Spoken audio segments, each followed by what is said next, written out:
pen stroke on paper shouldn't have been louder than the jazz filtering through Il Gabbiano, yet Kira felt every scratch like thunder as she circled 3 vital warnings on the Mafia boss's bill. Her hands trembled imperceptibly, years of waiting tables masking the terror crawling beneath her skin. The man they called the gentleman sat in his usual corner booth, back to the wall, eyes on the door, a creature of precise habit who never spoke more than necessary. His presence reorganized the very molecules of the restaurant, making even the silverware sound different when he dined. The waitstaff had developed an unspoken choreography around his visits. Freshly polished glasses, premium spirits kept in reserve, menus presented without fingerprints. Even the chef prepared his rare steak with ceremonial focus, knowing the gentleman could sense imperfection without tasting it.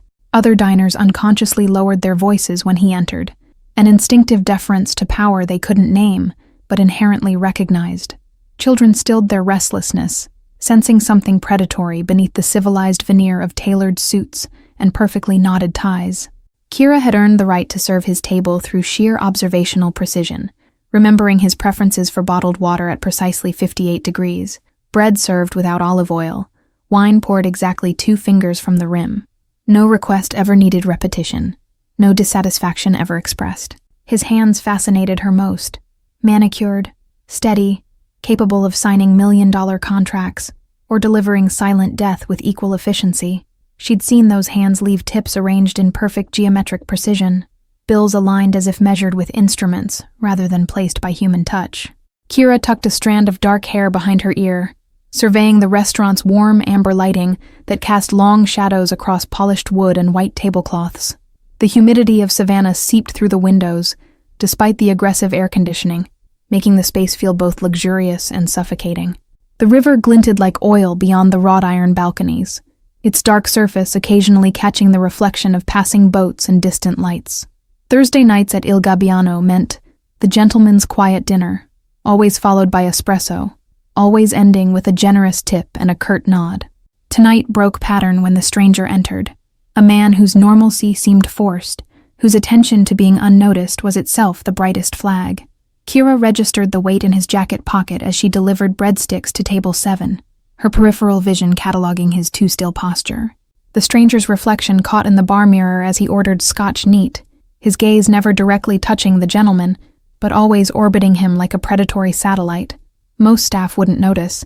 Kira did because noticing was how she'd survived 3 years of night classes and double shifts.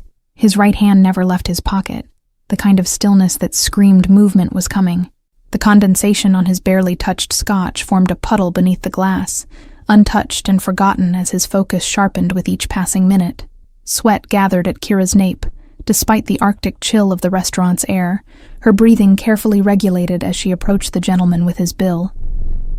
For the first time in 2 years of serving him, she allowed their fingers to brush as she passed him the leather folder. 3 circles in blue ink, marked words from the evening's specials, printed at the bottom of the receipt. Hitman behind you. Deal gone wrong. Exit now. The message stared up from the paper, her warning to a man who made other people disappear, not the other way around. The gentleman's eyes, cold gray like the river in winter, flicked from the paper to Kira's face, no emotion registering beyond a slight tightening at the corners. He placed his glass deliberately over the circles, tapping once with his index finger as if confirming receipt. Kira returned to polishing glasses behind the bar, her movement a choreographed ballet of normalcy while her heartbeat thundered in her ears. The stranger shifted forward on his bar stool, hand emerging from his pocket with painful slowness that telegraphed intention. Time stretched like pulled taffy as the gentleman stood, not hurriedly, smoothing his tailored suit jacket with practiced precision. Without a backward glance, he moved toward the kitchen's side exit, posture relaxed despite the warning, as if merely stepping out for air. The silence that followed his departure lasted exactly 4 seconds before the stranger knocked over his bar stool in pursuit, the crash of wood against tile shattering the carefully maintained atmosphere. 2 men in dark suits materialized from corner tables, their movements suddenly focused. Glass shattered somewhere near the kitchen, followed by a sound like a champagne cork, muffled yet distinct, then a heavy thud that Kira felt through the soles of her shoes. The jazz continued playing as if nothing had happened, a trumpet solo wailing obliviously over whatever violence had just transpired. Her manager appeared, face carefully blank as he announced the restaurant would close early due to a kitchen incident, his eyes warning staff not to ask questions. Kira collected her tips with trembling fingers, wondering if she'd just signed her own death warrant by interfering. The walk home stretched longer than usual, each street lamp a spotlight exposing her to unknown watchers. Savannah's ancient oak trees dripped Spanish moss that swayed in the heavy night air like hanged men, their shadows reaching for Kira with every step. Her apartment stood dark and silent, the lock clicking too loudly in the empty hallway. That night, she slept with her back against the wall, a kitchen knife under her pillow, eyes burning from refusing to close them, until exhaustion finally claimed her near dawn. Morning brought no police inquiries, no newspaper headlines, no evidence that anything unusual had occurred at Il Gabbiano. The restaurant remained closed for renovations, a hastily printed sign taped to the door when Kira passed by on her way to class. Professor Harlow's lecture on criminal psychology seemed cruelly ironic as Kira struggled to focus, her notes devolving into meaningless scribbles while her mind replayed the stranger's predatory stillness. The classroom felt exposed. Too many windows, too many doors, too many unknown faces. 2 days passed in a fog of hypervigilance, Kira jumping at shadows and sleeping in short, fitful bursts. Her roommate questioned the dark circles under her eyes, but she deflected with excuses about final exams and term papers coming due. The call came Saturday morning. Il Gabbiano would reopen that evening. All staff expected to report as usual. Kira's fingers went numb around her phone as the manager's voice continued with businesslike detachment, mentioning nothing about Thursday's incident. Returning felt like walking into a lion's den. The restaurant's familiar warmth now sinister despite fresh flowers on every table and a new bartender polishing glasses where the stranger had sat. Kira tied her apron with trembling fingers, wondering if she'd been forgotten or merely postponed.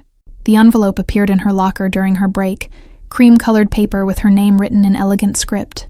No return address, no explanation. Inside lay a small black box and a note that read only, "You saw what others missed. For protection when needed." The box contained a silver keychain, heavy and cool against her palm, engraved with a single letter, G. Its weight suggested purpose beyond decoration, its presence a message she couldn't fully decipher but instinctively understood. Acknowledgement and debt combined. Another server whispered that the gentleman's table had been reserved again, her eyes wide with the unspoken question of what happened 2 nights ago. Kira arranged water glasses with mechanical precision, her reflection fragmented across their surfaces like her scattered thoughts. When he entered, alive, unharmed, immaculate as always, the restaurant's ambient noise dipped momentarily before resuming at a higher pitch. He took his usual table without fanfare, expression betraying nothing as Kira approached with menus and the night's specials. Recognition flashed between them like silent lightning, a current of understanding that needed no words. Kira poured his water without meeting his eyes, yet feeling his gaze trace the outline of her face with an intensity that stole her breath. The restaurant's other patrons remained oblivious to the invisible thread connecting Waitress and Mafia boss, their casual dinner conversations creating a symphony of normalcy that disguised the dangerous undercurrent. Kira moved between tables with practiced ease, her body operating on muscle memory while her mind calculated survival odds. Gregory's bodyguards had doubled in number since the incident, strategically positioned throughout the dining room in patterns only a trained eye would recognize. They communicated through micro-expressions and subtle hand gestures, a silent language of protection and vigilance that fascinated Kira's academic mind. The restaurant itself had transformed in Kira's perception. Once simply a workplace, now a chessboard where powerful pieces moved according to rules she was just beginning to understand. Every entrance represented vulnerability, every mirror a tactical advantage, every kitchen knife a potential weapon. Her textbooks on criminal organizational structures suddenly came alive in 3 dimensions, theories manifesting in flesh and blood before her eyes, the hierarchical positioning of Gregory's men, the deference shown by other suspected associates, the carefully maintained buffer zone around his table. Academia made real in terrifying clarity. His voice, when he finally spoke, surprised her with its warmth, low and cultured, nothing like the cold businessman she had imagined. "The veal scallopini tonight. Would you recommend it?" he asked, a question that seemed to carry weight beyond mere dinner options. "It depends on whether you trust the chef," Kira replied, the double meaning clear only to them, a code emerging between predator and unexpected savior. "Some find it too rich. Others appreciate the complexity. His smile, barely there, gone in an instant, transformed his face from marble to something almost human. "I'll trust your judgment then," he said, handing back the menu with deliberate care, his fingers brushing hers for the second time in 3 years. The dinner service proceeded with superficial normalcy, yet Kira felt the shift in atmosphere like a change in barometric pressure. Every time she approached his table, conversation nearby faltered, creating pockets of silence that followed her movements. His bodyguards, for now she recognized them as such, occupied strategic positions throughout the restaurant, their relaxed postures belying vigilant eyes that tracked every new arrival. One nodded almost imperceptibly to Kira when she passed, an acknowledgement that set her heart racing. "You never asked my name," the gentleman said, when she brought his espresso, the statement hanging between them like a bridge partially constructed.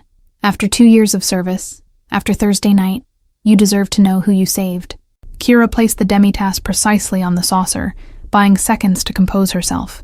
"Knowing your name makes me a liability, not a savior," she answered, surprising herself with her boldness, with the calm in her voice despite her racing pulse. "Gregory Weiss," he offered anyway, breaking his own rule of anonymity, the name a gift and a burden simultaneously. "And I don't consider you a liability, Kira Johnson. I consider you an investment worth protecting." The sound of her full name on his lips sent ice through her veins. He'd investigated her, knew her, had probably seen the cramped apartment where she slept with a knife under her pillow. "I didn't help you for protection or investment," she whispered, hands clenched at her sides. "Why then?" Gregory asked, genuine curiosity softening his features as he studied her with the focus of someone unaccustomed to being surprised. Most would have looked away, pretended not to notice the danger. Self-preservation is human nature. Twilight gathered beyond the restaurant windows, the river darkening to match the night sky, street lamps casting golden reflections across the water's surface. "Because looking away when someone needs help isn't who I am," Kira answered simply, the truth requiring no elaboration. Gregory's expression changed subtly, something like respect replacing his usual calculated assessment. "The hitman was sent by the Cardoso family. A business disagreement escalated beyond reason," he explained, offering information as currency, as equalization. The name Cardoso registered immediately in Kira's memory, a family mentioned in her professor's lecture on emerging criminal enterprises, notable for their brutal efficiency and expansion into traditional territories. Their reputation for leaving no witnesses made Gregory's continued existence all the more remarkable. Beyond the restaurant windows, a police cruiser rolled slowly past, its presence a reminder of the thin veneer separating legitimate Savannah from its criminal underbelly. Gregory tracked its movement without turning his head, only the slight tension in his shoulders betraying his awareness. The Cardoso vendetta explained the unfamiliar cars Kira had noticed parked near her apartment building, the sensation of being watched during her morning runs along the riverfront. She wasn't just adjacent to Gregory's world anymore. She had become a marked coordinate on its map. Her professor had lectured about witness protection programs, about how completely one's identity must be erased to escape determined hunters. No such protection existed for those who aided crime lords against their enemies. Kira existed in a dangerous gray space between worlds, protected by obligation rather than law. "Is it over now?" Kira asked, thinking of her routine walks home along deserted streets, of unlocking her door alone in the dark. Or will there be others looking to finish what he started? The silence that followed felt weighted, Gregory's gaze dropping to the espresso as he considered his words carefully.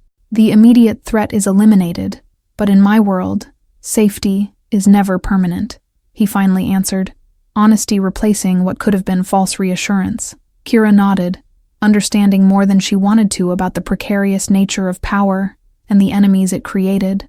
"Then I guess we both need to stay observant," she said, the plural unintentional but hanging between them like a contract. "I meant what I wrote," Gregory said as he prepared to leave, placing cash beneath his saucer, enough to cover the meal several times over. The keychain isn't just a token of gratitude. Its meaning will become clear if needed. Kira touched her pocket where the silver weight rested, wondering what protection a keychain could possibly offer against the dangers surrounding a man like Gregory Weiss. "And what if I don't want to be part of your world?" she asked, voicing the fear that had haunted her since Thursday. "Too late," Gregory replied, standing with fluid grace that belied the power coiled beneath his custom suit. "You entered my world the moment you circled those words on my bill. Now we both have to live with the consequences." The next morning, police tape cordoned off a section of the alley behind Il Gabbiano, blue and white stripes fluttering in the humid breeze. 2 officers interviewed kitchen staff while deliberately avoiding Kira, their questions vague about disturbances rather than gunshots. News spread through the restaurant like smoke. The hitman's body had been discovered 3 blocks away in a dumpster, a single bullet hole beneath his chin. The coroner estimated time of death coincided perfectly with Kira's walk home, absolving her of any direct involvement. Gregory didn't return for a week, his absence conspicuous at the Thursday corner table that remained empty, despite other patrons requesting it. The manager refused all such requests with practiced politeness, the reservation book marking it as permanently reserved. Kira's criminal psychology professor discussed organized crime that week, his animated lecture on Omerta, the code of silence, taking on new meaning as she sat rigid in her seat. Those who break silence rarely survive to regret it, he emphasized, unaware of her personal experience with the concept. Her roommate commented on the silver keychain that never left Kira's possession, curious about the lone initial that matched no one in her life. Just a gift from a customer, Kira explained, the partial truth easier than explaining how she'd become entangled with a mafia boss. Sleep came easier now. The knife returned to the kitchen drawer, as Kira discovered a strange sense of security in Gregory's absent protection. Her apartment building had a new maintenance man, who seemed unusually vigilant about checking exterior doors and security cameras. Whispers about the kitchen incident gradually faded as Il Gabbiano's patrons returned to their normal routines, the temporary closure dismissed as renovation rather than crime scene cleanup. Only Kira noticed that the new flooring behind the bar replaced precisely where the hitman had stood. The university semester advanced toward finals week. Kira's attention split between examinations and hyper-awareness of her surroundings. She'd catch herself studying reflections in windows, cataloging strangers' hand positions, noting exits, Gregory's world infiltrating her student life. One evening, walking home from late-night study, she spotted a sedan following at a discreet distance, its headlights dimmed, pace matching hers. Rather than fear, Kira felt a bizarre comfort, recognizing the same car that often appeared when she worked closing shifts.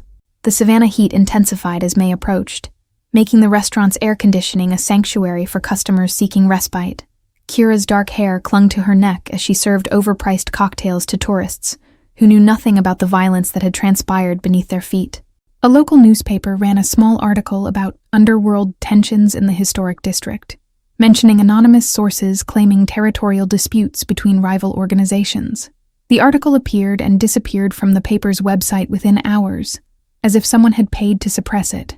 Professor Harlow assigned a final paper on psychological triggers that break loyalty structures in criminal organizations, the irony not lost on Kira, as she typed furiously about the theoretical foundations of betrayal. Her practical experience remained locked behind her teeth, unshared. The silver keychain grew warm in her pocket from constant handling, her fingers seeking its reassurance during anxious moments.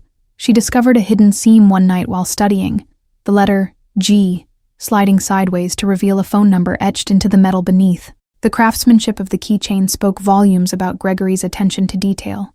Precision engineering disguised as ornament, utility masked as luxury, protection hidden within plain sight. The number contained no area code, suggesting a secure satellite connection rather than standard cellular service. Kira memorized the digits immediately, then researched secure deletion methods to remove any digital evidence of the number from her devices. She cleared browsing history, reset her phone to factory settings, paid cash for a burner phone, adapting to her new reality with academic thoroughness. Her academic advisor noticed the shift in her research focus, from broad criminal justice to specific studies on organized crime structures and witness security protocols. Preparing for FBI applications? He asked encouragingly, unaware she was mapping her own survival rather than planning a career. Campus security cameras registered in Kira's awareness now, their blind spots, rotation patterns, digital versus analog systems. She began logging routine police patrols, identifying unmarked law enforcement vehicles, cataloging the habits of campus security guards. Information previously invisible, now vital to daily navigation. Detective Walsh appeared at her apartment door unannounced, his badge flashing in the hallway light as he asked seemingly casual questions about her work schedule. Just following up on reports of suspicious activity near Il Gabbiano, he explained, eyes searching her face for signs of knowledge. I'm just a waitress working through college, Kira said, with practiced innocence, the lie forming easily on her tongue as she clutched the keychain in her pocket. Nothing suspicious happens in fine dining, except maybe charging $30 for pasta. Gregory returned on the first Thursday of May, the restaurant's atmosphere shifting the moment he crossed the threshold. He brought summer thunderstorms with him, lightning illuminating the river in strobing flashes as he settled into his corner booth, eyes finding Kira immediately. "Your finals must be approaching," he observed when she brought his usual whiskey. Neat. Criminal psychology, wasn't it? The casual reference to her academic life sent prickles down her spine, his knowledge of her extending beyond what she'd ever shared. A small leather portfolio appeared beside his plate midway through the meal, pushed toward Kira without comment or explanation. "Your tuition for next semester," he said, when she hesitated to touch it, "considering you might need to reduce your hours here." "I don't want your money," Kira whispered fiercely, hands clenched around her serving tray, the weight of obligation heavier than any financial burden. "I didn't help you to become indebted to whatever this is." Gregory's expression remained impassive, though something like amusement flickered in his eyes. "It's not charity, it's investment. In talent, in potential, in someone who sees what others miss," he explained, his voice low enough that only she could hear. The portfolio remained untouched as Kira served his espresso, the tension between them thick enough to cut. "Education should never be compromised," Gregory continued, "especially for someone smart enough to save a life with 3 circled words." Lightning cracked again outside, closer this time, thunder following almost immediately as rain began lashing against the windows. "The scholarship committee will contact you next week," he added. "Completely legitimate. No connections to me that anyone could trace." Kira's criminal justice courses had taught her about money laundering, about shell corporations and front organizations that sanitized blood money. "How many strings come attached to this generosity?" she asked, the question sharper than intended. "None that weren't already attached the moment you involved yourself in my business," Gregory replied calmly, stirring a single sugar cube into his espresso. "Consider it mutually beneficial. Your education advances, and I gain an asset with remarkable observational skills." The word asset hung between them, its meaning clear. He wasn't offering charity but recruitment, a path into his world dressed as opportunity. "I'm studying to put people like you in prison," Kira reminded him, the irony not lost on either of them. Rain continued battering the restaurant windows, the storm matching Kira's internal turmoil as she considered his offer. Financial freedom beckoned seductively. No more double shifts, no more exhaustion undermining her studies, no more choosing between textbooks and groceries. "The choice is yours," Gregory said finally, placing his napkin beside his empty cup. "But talent wasted is tragedy in any context, and your talents are being wasted carrying plates and memorizing wine pairings." His bodyguards materialized as he prepared to leave, one opening an umbrella, while another scanned the rain-soaked street through the window. "I discovered the hitman wasn't working alone," Gregory mentioned casually, though his eyes conveyed the gravity behind the statement. Kira's blood froze despite the restaurant's warmth, understanding immediately that danger hadn't passed but merely paused.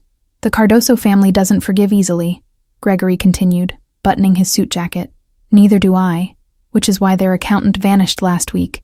The portfolio remained on the table as Gregory departed, the leather corner darkening from raindrops blown through the momentarily open door. Kira slipped it into her apron pocket during cleanup, the weight of decision heavier than its physical presence against her hip. Finals week arrived with relentless intensity. Kira's apartment transformed into a fortress of textbooks, highlighters, and empty coffee cups. The portfolio remained unopened in her desk drawer, its presence a gravitational force disturbing her concentration whenever she passed it. Detective Walsh appeared on campus during her criminal evidence exam, leaning against the hallway wall as students filed out exhausted but relieved. "Interesting career choice for someone who works at a known gathering spot for certain business interests," he commented as she passed. "Most criminal justice students need jobs to pay tuition," Kira replied, clutching her backpack tighter, the keychain a reassuring weight in her pocket. "Unless you're offering police cadet positions that work around class schedules." The detective's laugh held no humor, his eyes never leaving her face as students streamed past. "Just curious about the shooting at your workplace that nobody seems willing to discuss," he pressed, voice casual despite the accusation beneath. "I serve food and drinks, detective," Kira responded, channeling the practiced calm she'd developed serving difficult customers.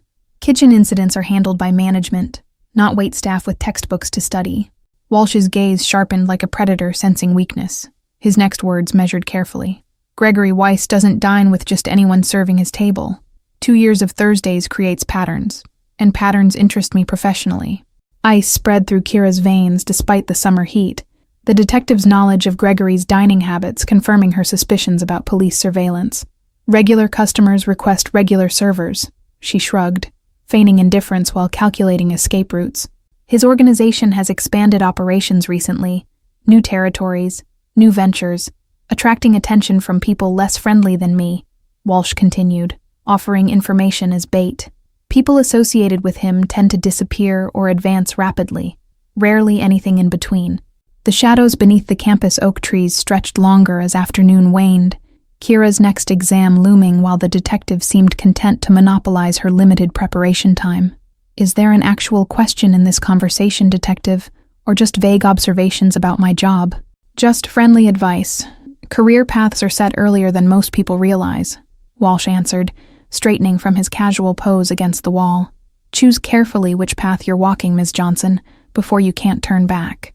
The detective's warning echoed in her mind through her final exam, competing with definitions of probable cause and chain of custody as she filled blue books with carefully formulated answers.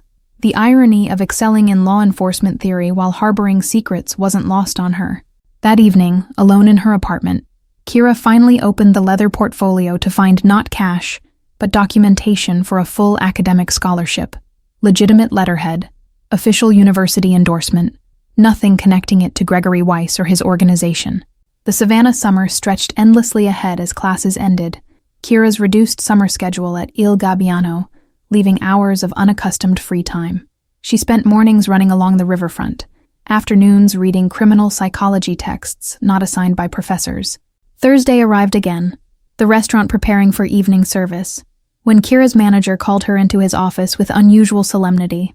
Mr. Weiss has requested a private dinner tonight, he explained, avoiding direct eye contact. At his residence, not here, he asked specifically for you to serve.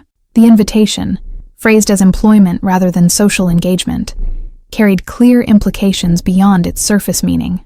Is declining an option? Kira asked, already knowing the answer, as her manager's expression shifted from uncomfortable to alarmed. The drive to Gregory's estate wound through Savannah's outskirts, grand oaks draped with Spanish moss creating tunnels of shadow and light. Kira sat rigid in the back seat of the black sedan, the driver's silence amplifying her racing thoughts as they passed through wrought iron gates. The house surprised her. Not the ostentatious mansion she'd expected, but an elegant historic property, understated and refined, set back from the river amid carefully tended gardens. Security cameras tracked their approach, disguised within architectural details that preserved the home's period character. Gregory waited on the veranda, casual in rolled shirt sleeves rather than his customary suit, the transformation from public figure to private man startling in its completeness. Thank you for accepting my invitation, he greeted, the formality at odds with the setting's intimacy. My manager suggested declining wasn't really an option, Kira responded honestly, following him into a foyer where crystal chandeliers cast warm light over antique furniture and contemporary security systems. Though I'm curious why you've brought your waitress to your home. A smile flickered across Gregory's face, genuine amusement replacing his usual calculated expressions. Because restaurants have ears, Ms. Johnson, and what I need to discuss requires privacy that even Il Gabbiano cannot provide. The dining room featured a table set for two, rather than the staff arrangement Kira had anticipated, the realization sending a jolt of uncertainty through her practiced composure. I'm not here to serve dinner, am I? She asked, watching his reaction carefully. You're here because Detective Walsh has been asking questions about you specifically, not just about Il Gabbiano or me, Gregory explained, motioning her toward a chair that his housekeeper pulled out. His interest suggests information leaks I cannot afford. Kira's stomach tightened as she sat, the implication clear. Suspicion had fallen on her despite her silence. I've told him nothing because there's nothing to tell, she insisted, fingers instinctively seeking the keychain in her pocket for reassurance. I know, Gregory replied simply, surprising her with his immediate confidence. If I believed otherwise, this dinner would be significantly less pleasant for both of us. Wine appeared in crystal glasses, poured by staff who materialized and disappeared with practiced efficiency. The scholarship has drawn his attention, Gregory continued, despite my considerable efforts to establish its legitimacy beyond questioning. I haven't accepted it yet, Kira reminded him. Though the financial security it offered tempted her daily, the burden of tuition and rent crushing her independence. Accepting feels like crossing a line I've been trained to defend. Gregory studied her across candlelight that softened the sharp edges of his features, making him seem momentarily less dangerous.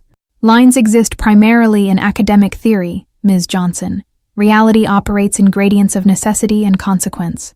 A chef appeared with the first course, the presentation worthy of Il Gabbiano's finest offerings, though Kira's appetite had vanished beneath the weight of conversation. Walsh believes you're recruiting me, she stated plainly, meeting Gregory's gaze directly. And what do you believe? He countered, the question hanging between them as he sampled the wine with practiced appreciation. That I'm offering education to a promising student, or inducting a new soldier into organized crime? Kira considered her answer carefully, aware that honesty might be dangerous yet necessary. I believe you're hedging bets, investing in potential while assessing whether I'm more valuable as ally or liability, she replied, surprising herself with her boldness. Lightning fractured the sky beyond the dining room windows, summer storms gathering over the river as their conversation continued through multiple courses. The Cardoso family has identified you, Gregory stated bluntly over dessert, the casual delivery belying the statement's gravity. Kira's fork froze midway to her mouth, appetite instantly evaporating as implications crystallized in her mind. Because of the warning I gave you? She asked, though she already knew the answer written in his suddenly hardened expression. Their surveillance captured you circling those words, passing me the bill. They see you as directly responsible for their hitman's failure and subsequent disappearance, Gregory confirmed, his tone matter-of-fact despite discussing what amounted to a death sentence. The silver keychain seemed to burn against Kira's thigh through her pocket, its purpose suddenly, terribly clear. The number inside, it's for when they come for me, she realized aloud, watching Gregory's expression for confirmation. My people cannot maintain constant surveillance without attracting unwanted attention from both the Cardosos and Detective Walsh, he explained, tension visible in the slight tightening of his jaw. The number connects directly to my security team, bypassing all other channels. Rain began lashing against the windows, mirroring the storm building within Kira's chest as her college plans, her carefully constructed future, dissolved under the acid of new reality. I never asked for this protection, or the danger that necessitates it, she whispered, anger threading through fear. Choice became irrelevant the moment you decided to save my life, Gregory replied without apology, his gaze steady across the table. Now we both navigate consequences, you of compassion, me of debt. The word debt hung between them, weighted with implications beyond financial obligation. In his world, debts created bonds as binding as blood. What exactly do you expect from me in return for this protection? Kira asked, voicing the question that had haunted her since their first real conversation. Initially, nothing beyond discretion, Gregory answered, surprising her with his frankness. Eventually, your particular talents for observation, psychology, and quick thinking would be valuable in certain negotiations and assessments. Kira laughed without humor, the sound sharp against the backdrop of rainfall. You're offering me a job, after graduation, as what exactly? Mafia consultant? Criminal psychologist for organized crime? Gregory's expression remained neutral, though something like approval flickered in his eyes at her directness. I prefer strategic advisor for legal enterprises that occasionally operate in regulatory gray areas, he corrected, the euphemism almost comical in its inadequacy. The rainfall intensified, sheets of water obscuring the view beyond windows that Kira suddenly realized were likely bulletproof. And if I decline this career opportunity? She asked, already suspecting the limitations of her choices. You remain under my protection regardless. Debts must be paid in full, Gregory replied, his tone softening slightly as he added, though protection without cooperation becomes significantly more complicated for everyone involved. Lightning illuminated the dining room in stark white flashes, casting dramatic shadows across Gregory's features as he leaned forward. The scholarship remains yours regardless of your decision. Education should never be sacrificed to circumstance. A knock interrupted their conversation, one of Gregory's security team entering with deliberate calm that immediately signaled trouble. Sir, there's movement at the perimeter. 3 vehicles approaching from the south access road, he reported, professional despite the obvious threat. Cardoso's men, Gregory stated rather than asked, rising smoothly from his chair with practiced efficiency. Sooner than anticipated, though not entirely unexpected given recent developments. The transformation was immediate. The refined businessman replaced by something colder and more calculating, as Gregory pressed a button beneath the table edge. "Get Ms. Johnson to the panic room," he ordered the security guard, already moving toward what appeared to be a bookcase. "I'm not hiding while people die because of me," Kira protested, standing her ground despite the fear churning in her stomach. "This is my problem as much as yours now. You said it yourself." Gregory paused, assessing her with new interest, the calculation in his eyes shifting toward something like respect. "There's a difference between strategic advisory and combat, Ms. Johnson. One requires your talents, the other does not." The bookcase slid sideways to reveal a monitoring station, displaying security camera feeds from around the property. 3 black SUVs had stopped just beyond the gate, men in tactical gear deploying with military precision along the perimeter. "They're not here for a negotiation," Gregory observed calmly, removing a handgun from a hidden compartment and checking it with practiced efficiency. Cardoso finally decided to handle matters personally. That's him in the center vehicle. Kira's criminal psychology training kicked in as she studied the monitors, noticing patterns in the attacker's movements. "They're setting up a standard perimeter breach. Textbook approach for a target presumed to be in a fixed location," she analyzed aloud, surprising both Gregory and herself. His eyebrow raised slightly, reassessing her potential usefulness in the current crisis. 8 men, likely more in the vehicles, against my 5 on-site security. Challenging odds even with home advantage, he calculated, reaching for a secure phone. "You need a diversion, something to disrupt their pattern and force them to adapt to unexpected variables," Kira suggested, mind racing through scenarios from her tactical response coursework. "They're expecting resistance from security, not from within their own operation." Gregory's expression shifted from skepticism to interest as he gestured for her to continue, the respect in his eyes growing as she outlined a counterintuitive approach. "Walsh has been monitoring your property. Have security alert him anonymously about armed intruders. Involving police creates complications I typically avoid," Gregory replied, though his tone suggested consideration rather than dismissal. Though Cardoso's exposure to law enforcement would certainly disrupt his current standing with the commission. Rain continued battering the windows, as security feeds showed the intruders advancing toward the house, using landscaping features as cover. "We have approximately 3 minutes before breach," the security chief reported, awaiting final instructions. "Make the call," Gregory decided, his eyes never leaving Kira's as he gave the order. "And activate protocol exodus. We'll funnel them toward the east wing while extracting through the tunnel system." The next moments blurred into controlled chaos, security teams executing precise maneuvers, while Gregory guided Kira through hidden passages beneath the historic home. "The river access was built during Prohibition," he explained, as they moved through narrow brick corridors, illuminated by emergency lighting. They emerged into a boathouse where an unmarked vessel waited, engine already humming in readiness, just as police sirens began wailing in the distance. "Your suggestion may have saved lives tonight," Gregory acknowledged as they boarded, the security team securing the perimeter. The boat slipped into the storm-churned river as flashing lights appeared at the main house, Detective Walsh undoubtedly discovering an operation larger than anticipated. "What happens now?" Kira asked, rain soaking her clothes as they accelerated away from shore. Gregory studied her with new consideration, the dynamic between them fundamentally altered by her active participation in their escape. "Now we negotiate new terms. You've graduated from asset to ally tonight, which changes everything." The rain-soaked clothes clung to Kira's skin as reality crystallized around her. Criminal psychology had become more than academic pursuit.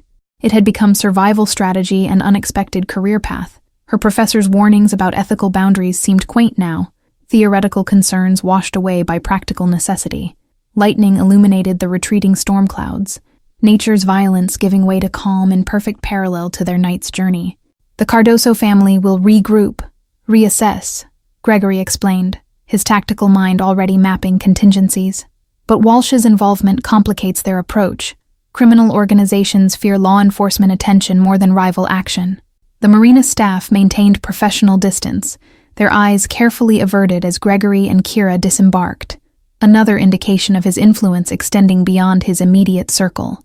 No questions asked, no assistance offered without explicit request, no acknowledgement of unusual arrivals during pre-dawn hours. Savannah's historic skyline emerged from darkness as sunrise progressed, the the city's beauty unchanged, despite the underground war being waged within its boundaries.